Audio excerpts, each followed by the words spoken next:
एक गांव में एक दाना किसान रहता था जिसकी कहानियां पूरे इलाके में मशहूर थीं। वक्त के साथ वो बुजुर्ग हो गए और खेतों का काम छोड़कर गांव के चौराहे पर एक छोटा सा चाय का ढाबा खोल लिया। इसका नाम बाबा हिकमत था और लोग इसे प्यार से बाबा जी कहते थे। हर सुबह जब सूरज निकलता गांव के लोग बाबा जी के ढाबे पर जमा होते।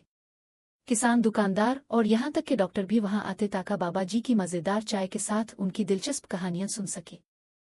आओ डॉक्टर साहिब और रामू किसान आ गए हो। हाँ यार बाबा आ गए हैं यार, आज कोई कहानी तो सुनाओ बाबा, और चाय भी पिलाओ।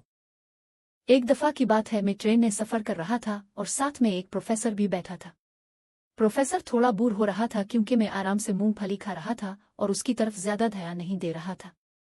आखिरकार प्रोफेसर ने एक लम्हे के लिए मेरी तरफ देखा और बोला, प्रोफेसर, ऐनक ठीक करते हुए, आओ बाबा जी, मैं आपसे एक सवाल पूछूंगा और अगर आप जवाब ना दे सके तो मुझे 100 रुपए देना होंगे।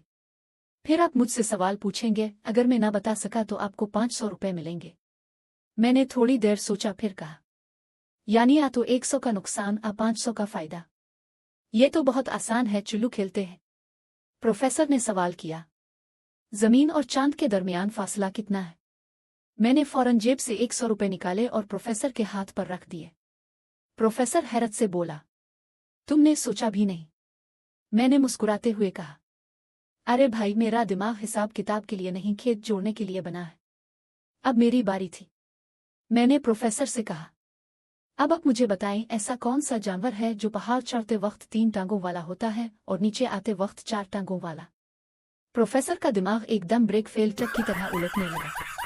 इसने सोचा शायद कोई नायाब जानवर होगा, मगर ऐसा सुनने में कभी नहीं आया था। इसने जहन पर जोर डाला लेकिन वो कुछ ना सोच सका।